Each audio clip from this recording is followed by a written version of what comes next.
welcome back to another episode of Vancouver Real. My name is Andy Zaremba, and as usual, we are recording here at 70 West Cordova Street here in Gastown, British Columbia, Canada. And today I'm flying solo because Mike actually injured his back, so I'm going to be operating the helm and hosting the podcast at the same time. But that's okay, because we have a very awesome guest today, another Tedx Stanley Park Speaker. And if you are interested in learning more about flotation therapy, you can visit the website floathouse.ca, and you can use the promo code VancouverReal, and that will get you a 20% discount on a single float. So if that's something that's ever crossed your radar, or if you've ever been curious about it, go check out the website and use the promo code VancouverReal to get 20% on a single float. So, like I said, I'm going to go really quickly with the intro today. I'm going to dive right in with our guest. We have Claire. Say your last name again for me? Snyman. Snyman. You just said that right before, so I should have been able to get it, but I couldn't. But you're then I think the 6th Tedx Stanley Park speaker that we've interviewed. So welcome to Vancouver Real. Thank you so much for having me here today. So, with all these TEDx speakers, with TEDx, they always want to have a very specific message. They want to have a message that will inspire people and call people to action. So generally, they only accept speakers who have a really great story to tell.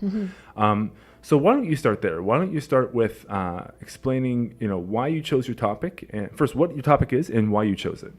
Thank you very much. Well, thanks so much for having me here today. Oh, thanks for being here. And you're right. When you go through the Tedx Stanley Park process, you have to really have identified what your story is. And my topic is your health is in your hands. And it stems back to my own personal story as a patient, which started in 2010. And in 2010, I was diagnosed with a non-malignant brain tumor. And this was as a result, I had the sudden onset of vertigo and migraines, which I'd never had before. And during my patient journey, I had a few sort of changes in treatment from standard sort of routine care that doctors normally give. I had some differing opinions. And I suppose I realized two things really quite immediately. And the first thing was that I really needed to partner with my doctor. And I also needed to be more of an active participant in my healthcare. I was more sort of a bystander or an onlooker in the past. I used to go to the doctor for the common cold and cough and flu, and now I really was in the thick of it. I'd never really been in the healthcare system to this extent before. Right.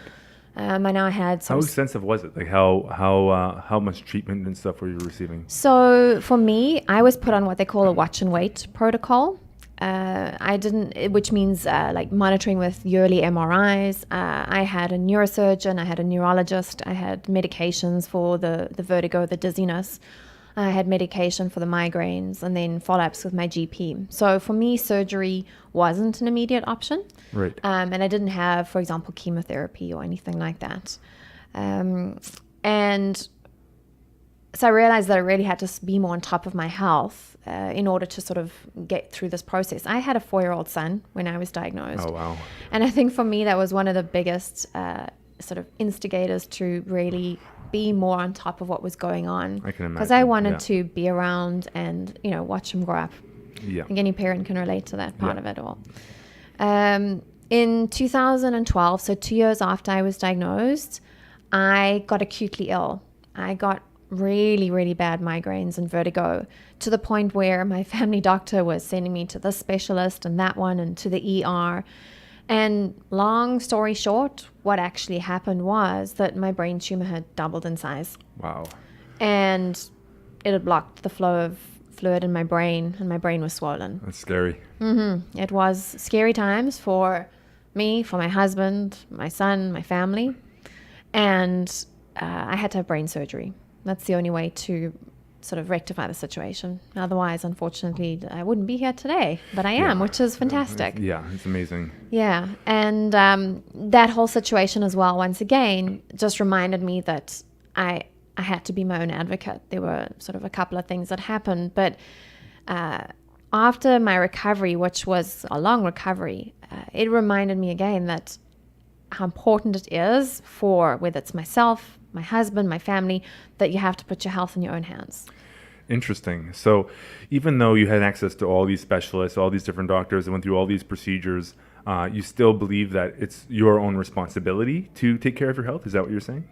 So what I'm saying is that I think it's important to, number one, we know our own bodies, right? We're in our bodies 24/7. And even though, yes, we don't go to university and study to be a doctor, I think it's really important that we take a more active role. Because I think the society is changing these days with regards how we view patients and their interaction with doctors. Take 30 years ago, it was very, very different. You know, the doctor would say, this is what you do. Everyone would walk out the door and go, Right. yeah, totally, yes, agreed. Right. I think these days there is more of a shift towards engaged and empowered and activated patients. And that's very much the stance that I saw happen during my patient journey. And if I myself hadn't taken that approach, I actually wouldn't be here today. Right. So basically, you're saying that like the healthcare system, for whatever reason, is not being as accommodating to people. Like in my own experience, I've noticed that doctors, they get you in and out as quickly as they can a lot of the time. And it's probably because they have to, in a sense. But you're saying that there's also now a shift back to that more personal care, that more one-on-one relationship where the doctor really knows you and knows you inside and out, including like what's going on for you mentally, emotionally, physically, all of those things. I think it's a couple of things. I think firstly we have healthcare systems, and I think this is not just for Canada. I think this is a global situation. We have healthcare systems that are overburdened. They are complex to navigate, and especially going forward, there's a lot more aging populations. There's this burden of like chronic diseases. So once again, as I said, they're overburdened and they're complex. So what that means is for people who are entering into that as a patient or maybe a caregiver or so forth, it's very, the first time you're going in, it's very confusing and overwhelming. So when you're heading in there, yes, you may see a doctor, and as you were saying, sometimes you're in and out and you don't actually know what questions you should ask, what you should be doing.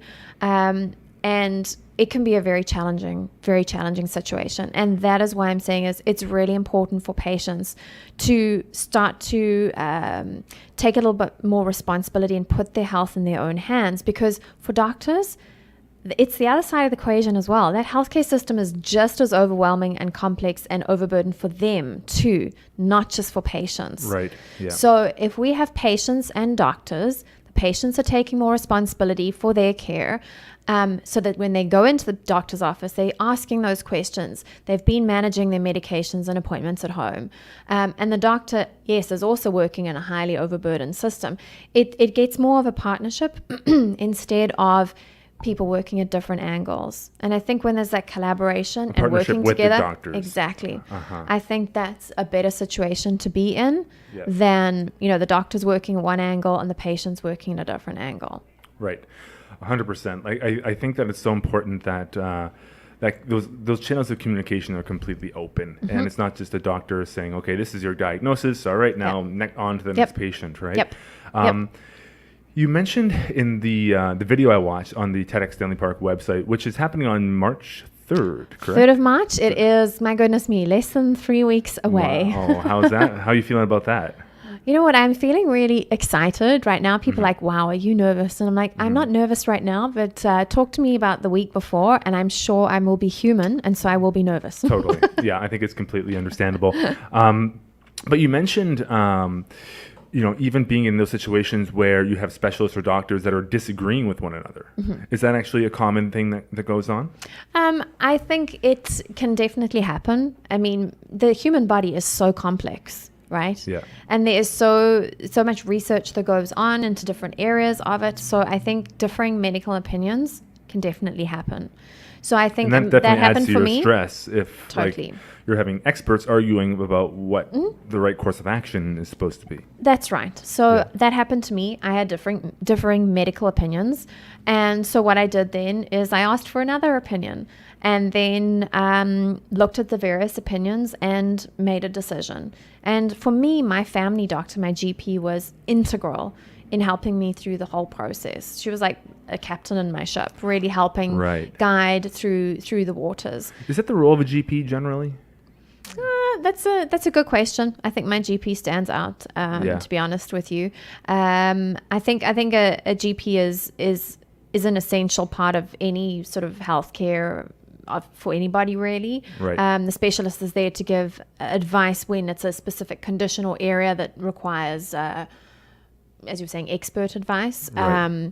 But for me, obviously, I went back to my GP when, the results came in from my specialist appointment and so forth. But yeah, differing medical opinions can definitely happen. I think as in any industry that you come across, it can happen. But we're talking about the human body here, which is an incredibly complex entity. Right. So I think whenever, for a patient, for me, it's a sense of, if you need a second opinion, ask for a second opinion. Right, totally.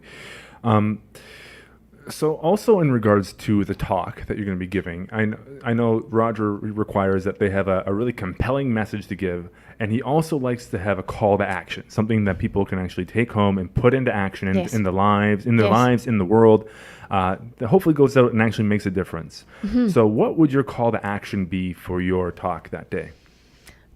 That's a great question. So my talk it's all about my personal story, but it has a very clear call to action.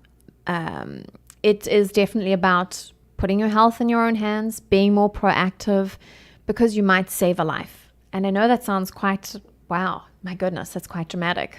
But for me, that was actually the exact case.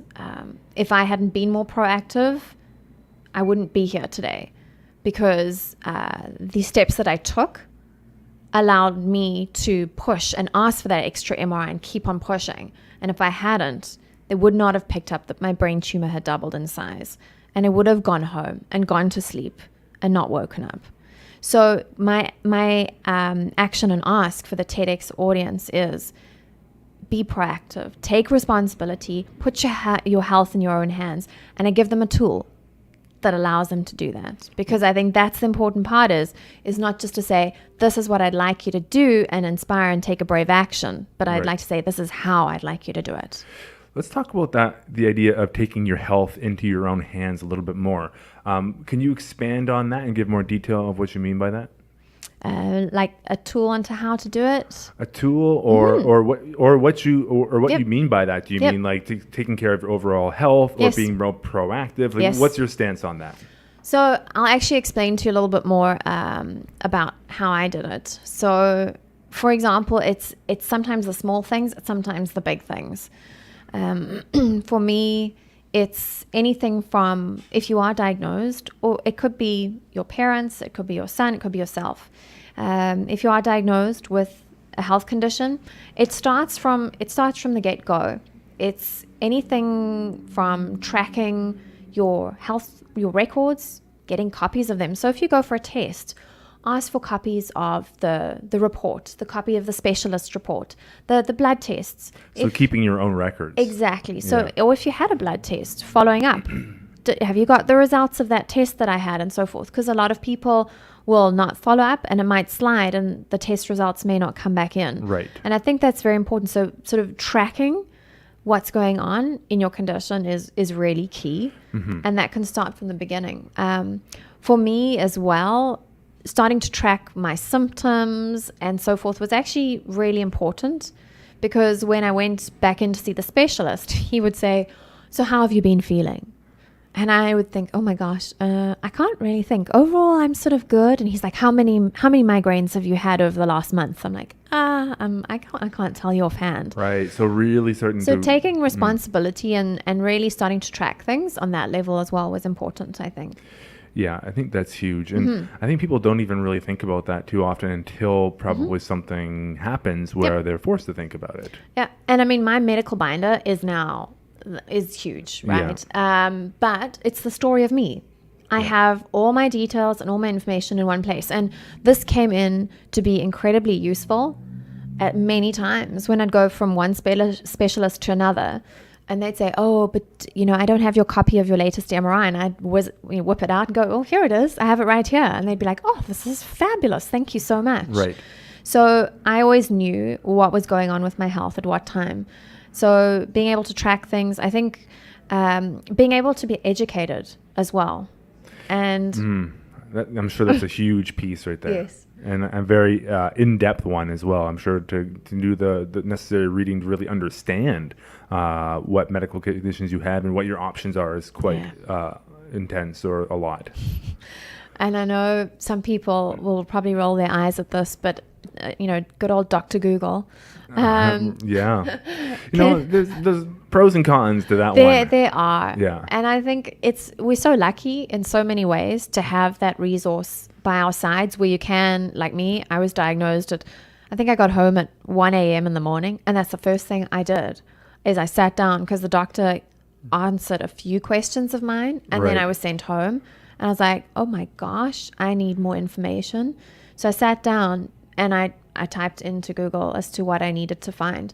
But I think for people when they're educating themselves is find reputable and reliable websites. I think that's key because otherwise you're diving down a very dark hole sometimes. Sure. Yeah. But yeah, I think that's really important. I think I think having Google and be able to search those things is a nice thing as well. But also I feel like you're going to read some things on there that you might read like worst case scenarios and you're like, oh, well, that could happen, but it might not happen to me. And it's like, do you really want to put that into your mind too, if you're going through something like that? That's what I'm saying. I dived down that dark hole because I did a bit of that where I found the worst case scenario that, I could drop dead, anytime walking through a street because of this and that. And I was horrified. Yeah. So, I think it's important to chat to like the doctor or the specialist, find out have that conversation with the healthcare provider. And then, do your own research as well. Right. But just find out from your healthcare provider, what are the best sites for me to go on? Because then at least you can have a conversation with them. Mm-hmm. And then you know what they're talking about, what your options are. And I think that's really key, is to be more educated on what your health diagnosis is. So, yeah, absolutely. So throughout this entire process, somehow you managed to write a book. Yes. What's your book called? My book is called 2 Steps Forward, Embracing Life with a Brain Tumour. And that's also your website, 2steps.ca as well. Yep, you can find me on 2steps.ca. I wrote my book after my brain surgery. It started as a journal. About 3 months after my surgery, I was struggling. I had so many emotions going on. And one day I remember sitting in front of my laptop going, I'm exhausted, I'm tired, I'm happy, I'm angry, I've got all this going on. So I just sat in front of my laptop and started writing. And like 2 pages became 10 pages, became a lot of pages. Yeah. And it turned into a book. It turned into a book. Actually, as a result of I saw a clinical psychologist because I had post-traumatic stress after my surgery. And she said, think about one day maybe turning it into a book for other people who might be going through the same experience as you did. And I thought that's an excellent idea. And so I changed my journal into a book format. And yeah, there we go. Yeah. Well, I mean, like having a brain tumor and like, what's the title? Say your title again for the book. It's 2 Steps Forward, Embracing Life with a Brain Tumor. Yeah. Like that would be such a hard one to accept. I mean, sure. I mean, there's plenty of terrible illnesses out there that people can get, but it's like that one's really directly sort of threatening, like potentially who you are and your ability to function in the world, And so how does one sort of embrace life with a brain tumor? That's a good question, because it's one of those what I call most of the time, and I say most of the time because everybody has different symptoms and different presentations.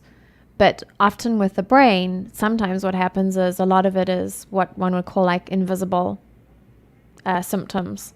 So a lot of the time you don't see what's actually happening. So whether it's headaches, migraines, memory issues, cognitive issues, a lot of the time you actually don't see what's happening. You don't know right away. Exactly. So the person who's walking by or your work colleague or your friend doesn't actually realize what's going on and what you're feeling. So I remember after my surgery, 6 months down the line, people are like, oh, she looks awesome. She's great. Hair's grown back. She looks great. Everything must be fine. But inside, I was a complete mess because You mean my like brain, psychologically? Or my brain I was highly fatigued. I had short-term memory loss. Yeah. I was just, my body was like a minefield. It was not functioning well at all. And as I said, I had post-traumatic stress as well going on, which I didn't realize at the time. And so the brain, because it's this unique organ, it's not like you break your leg and people can see you've broken your leg. So it's almost like almost out of sight, out of mind going on there. Yeah. So I think I'm so aware now, having been through this, as to anything to do with the brain. I'm very compassionate and empathize with anyone who has any sort of, whether it's a mental health, whether it's a brain tumor, whether it's anything to do with the brain. I'm very respectful of what that can mean, because it's like an invisible disability. People don't see it, and so they often don't recognize it and know that it's actually there, but it's very much there. Sure. I think it's an excellent reminder of just even being compassionate to people, even when someone's maybe acting a little bit off or erratically, because you don't know what's causing that. You really don't know. And for you to sit there and assume that person's just an a-hole or whatever, or throw any kind of pejorative you want at that person is so unfair, because you don't know what that person's dealing with. No. And I do feel like that's probably fairly common, unfortunately. I agree. And as I said to you, I've got a much higher appreciation for exactly that type of thing, where I'm like, wow, because I know now, for me, I often talked about wearing a mask, where I'd often be like wearing a mask to people. Oh yeah, I'm all good, I'm fine. But I'm like, behind that mask, I'm like, oh my gosh, I'm falling apart. I'm so tired. I can barely function. I'm trying to keep it together. But I'm so tired. Yeah.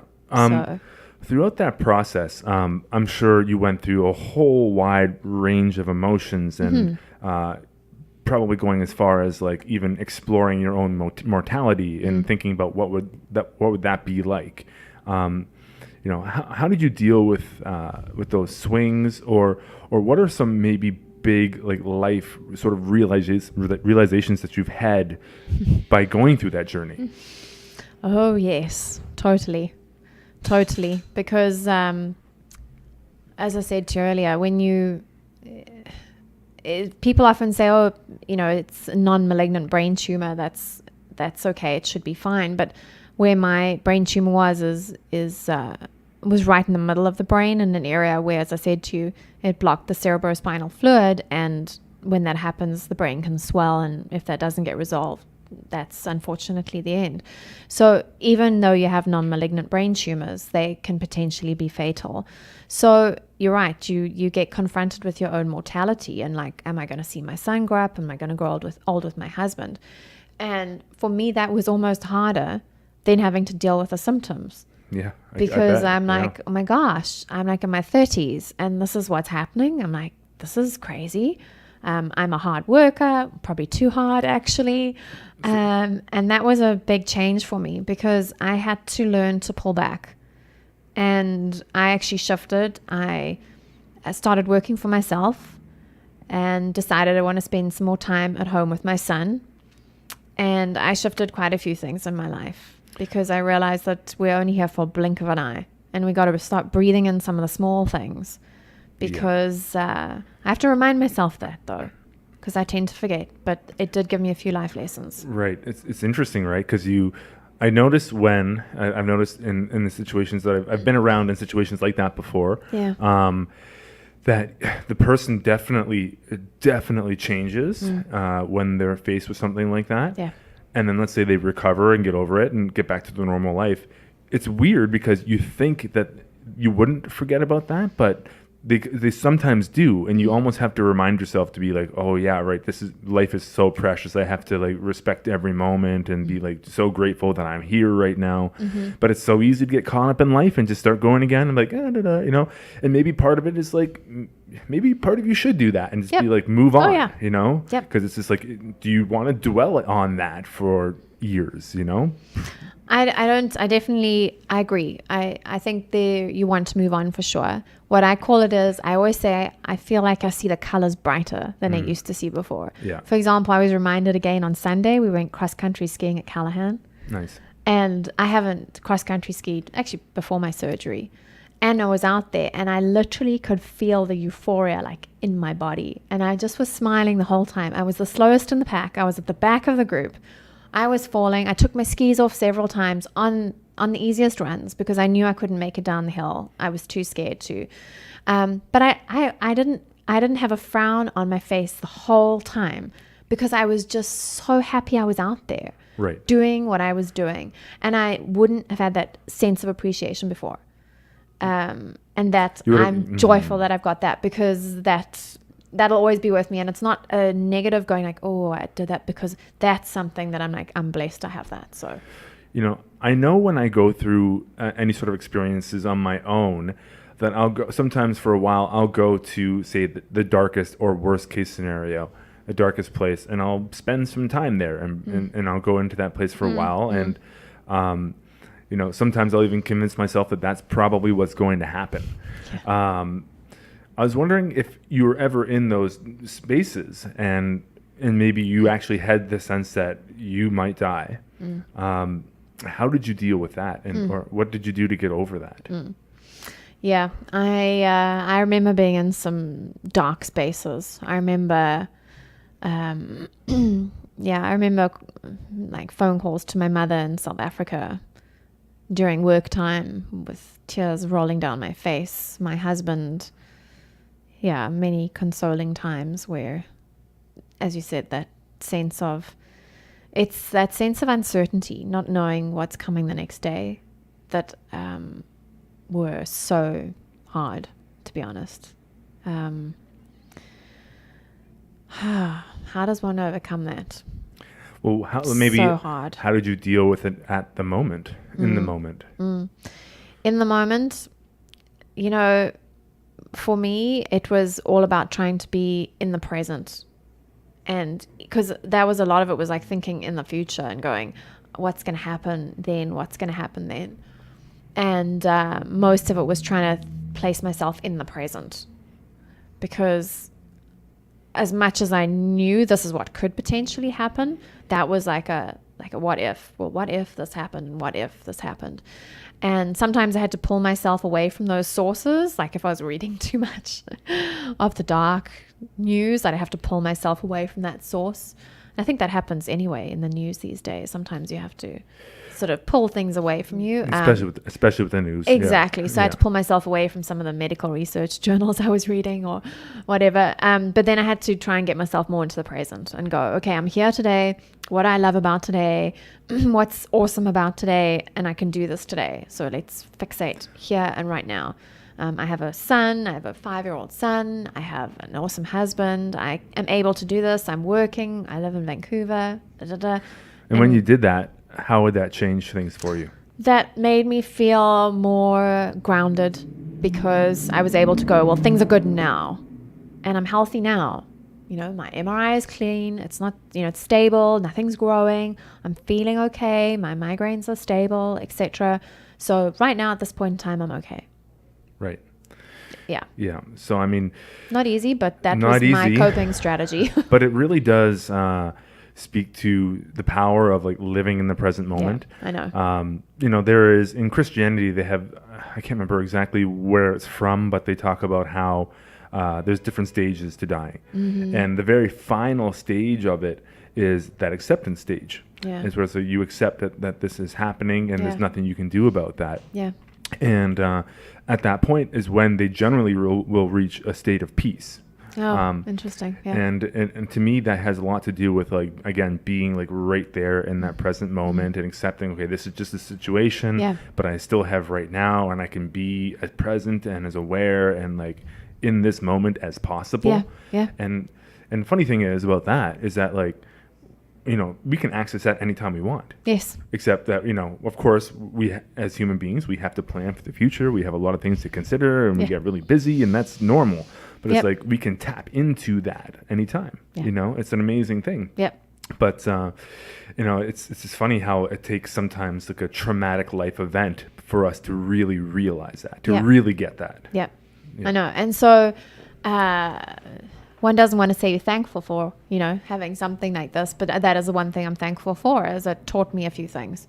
And as I said, one of those is, you know, be thankful for the present, be thankful for what you have, breathe in the small things. Totally. And do that. So, yes. Yeah. So let's talk about just a little bit. Have you done a lot of public speaking before? So I have spoken to quite a few brain tumor audiences. I've spoken the Brain Tumor Foundation of Canada.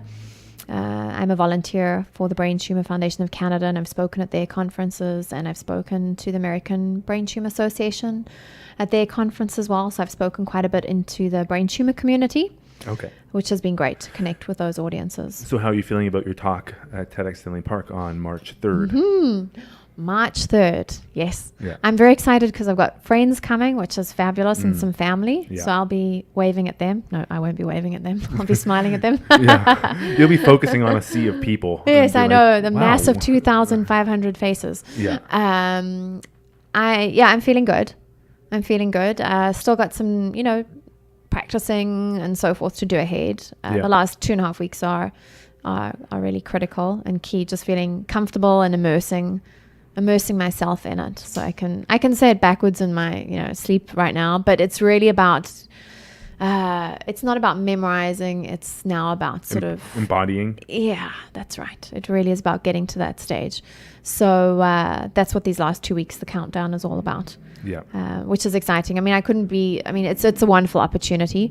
I'm very thankful to, you know, Roger Killen and his team and my coach. It's been a tremendous opportunity, and the amount that I think one can grow from the beginning to the end is phenomenal. And how many times have you practiced your speech? I don't know, but I think my son and my husband could probably get up and do it for me. That's a good sign. You know, you really want to be like that, right? You want to over prepare. So that's amazing. Well, are there any sort of final thoughts and messages that you'd like to get out today? I think, I think at the end of the day, I think especially in the Tedx Stanley Park audience, there's going to be a lot of different people there. There'll be younger people who've perhaps never had, you know, any health conditions. There'll be middle-aged people there'll be people who've got older aging parents who potentially do have health conditions. So my talk might be of varying interest. People might take away different aspects of it. But I hope that people might go and walk out and go, okay, I need to perhaps go and ask my doctor another question, or I must perhaps read up something there, or you know what, I should really go and do this or that. And I think that's what the day is all about, is making people go out and do one small thing that they wouldn't have done before. And I think given, you know, where we are in life these days, we're also busy, everything's going on, we live busy lives. I think we need to just take a step back and go, you know what, my life, I am important, my body is important. I need to partner with my healthcare provider. I need to connect with them and communicate with them. But I actually need to take responsibility, and I need to put my health in my own hands. And how can I do that? I can track things. I must educate myself a bit more. I must ask questions, and I must sort of be the manager of my healthcare. And that's really the things that I would love people to take away. Amazing. And your website is twosteps.ca. What can people find on your website? At my website, you can find information on my book, and by the time that TEDx arrives, you'll be able to find more information on patient empowerment and activation, and how people can become more sort of engaged in their own healthcare. It's going to have a little bit of a facelift before TEDx Stanley Park, so there'll be some more tools and information there for people. Excellent. Well, Yeah. thank you very much for joining me and sharing Thank your you. story. It's a very moving one, very powerful. This is a little bit briefer of an interview than we normally do, but I feel like it's just the right amount, and you have a really powerful message, and I think we really hit on some interesting points throughout the interview. So thank you for joining us today. Thank you very much for your time. I appreciate it, Andy. You're more than welcome. And of course, if you like what you heard today, if you could leave us a review on iTunes, YouTube, or Stitcher, that really, really helps. And if you know anyone who you think would be an excellent guest on the podcast, please email us the suggestion at info@vancouverreal.com or .ca, one of the two. I think it's .com. But email us there, and you can suggest anyone that you think is local and should be heard and has a great story to tell. So that's all we have for today, and thanks for listening. And until next time, to whatever is.